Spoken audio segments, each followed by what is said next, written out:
নার্ভগুলোকে সুস্থ সবল রাখার জন্য, নার্ভের কাজকে সঠিকভাবে পরিচালনার জন্য সবথেকে গুরুত্বপূর্ণ, সবচেয়ে কার্যকারী যে ভিটামিনটার প্রয়োজন সেটা হচ্ছে ভিটামিন B12।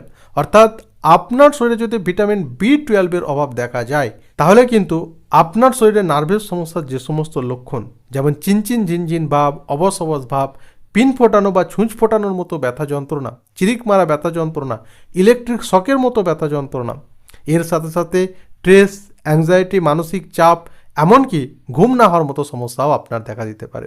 তাই আজকের ভিডিওতে আপনাদেরকে বলবো এমন 3টে সুপারফুড যে খাবারগুলো থেকে আপনি আপনার শরীরে ভিটামিন B12-এর চাহিদা পূরণ করতে পারবেন। প্রথম হচ্ছে সামুদ্রিক মাছ। হ্যাঁ বন্ধুরা, সামুদ্রিক মাছের মধ্যে স্যালমন, টুনা, সাইটিং, ট্রাউট প্রভৃতি মাছে যথেষ্ট মাত্রায় ভিটামিন B12 পাওয়া যায়। আর ভিটামিন B12-এর সাথে সাথে এতে যথেষ্ট মাত্রায় ওমেগা-3 ফ্যাটি অ্যাসিড পাওয়া যায়। এই সামুদ্রিক মাছের মধ্যে থাকা ওমেগা-3 ফ্যাটি অ্যাসিড এবং ভিটামিন B12 আমাদের ব্রেনের মধ্যে যে সমস্ত নার্ভ রয়েছে সেই নার্ভগুলোকে সুস্থ সবল রাখতে সাহায্য করে।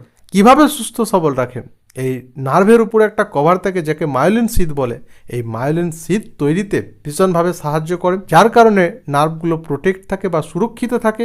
এইভাবেই কিন্তু নার্ভ ড্যামেজ প্রতিরোধ করতে ভীষণভাবে সাহায্য করে। তাই চেষ্টা করুন অবশ্যই সপ্তাহে অন্তপক্ষে 1 দিন বা 2 দিন আপনার ডায়েটে সামুদ্রিক মাছ রাখার। বন্ধুরা, 2 নম্বর সুপার ফুডটার কথা বলবো, সেটা হচ্ছে বিভিন্ন প্রাণীর, যেমন মুরগি, ভেড়া, ছাগল প্রভৃতি প্রাণীর লিভার বা যকৃতেও কিন্তু যথেষ্ট মাত্রায় ভিটামিন B12 পাওয়া যায়। তাই আপনি যখন এবার থেকে বাজারে যাবেন মাংস কিনতে, বিভিন্ন প্রাণীর লিভার বা যকৃৎ আনতে পারেন আপনার শরীরে ভিটামিন B12-এর চাহিদাকে পূরণ করার জন্য। বন্ধুরা, 3 নম্বর যে সুপার ফুডটার কথা বলবো সেটা হচ্ছে ডিম। ডিমের মধ্যেও বিশেষ করে ডিমের হলুদ কুসুমে যথেষ্ট মাত্রায় ভিটামিন B12 পাওয়া যায়। তাই অবশ্যই চেষ্টা করুন আপনার ডায়েটে 1টি বা 2টি করে ডিম রাখার। যদি আপনার শরীরে ভিটামিন B12-এর লেভেল অনেক কম থাকে, নর্মাল ভিটামিন B12-এর মাত্রা 200 থেকে 900 পিকোগ্রাম প্রতি ডেসিলিটার, এর থেকে যদি আপনার শরীরে ভিটামিন B12-এর মাত্রা কম থাকে তাহলে অবশ্যই আপনাকে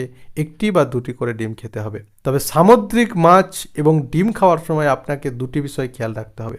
আপনার ব্লাড প্রেশারকে দেখতে হবে নর্মালের মধ্যে আছে কিনা, আর এর সাথে সাথে আপনার শরীরে কোলেস্টেরল বা ট্রাইগ্লিসারাইডের মাত্রা ঠিক আছে কিনা সেই ব্যাপারটা দেখতে হবে। কারণ সামুদ্রিক মাছের মধ্যে থাকা তেল এবং ডিমের মধ্যে কোলেস্টেরল বেশি মাত্রায় রয়েছে, যার কারণে আপনার হাই ব্লাড প্রেশার বা কোলেস্টেরলের মাত্রাকে বাড়িয়ে দিতে পারে।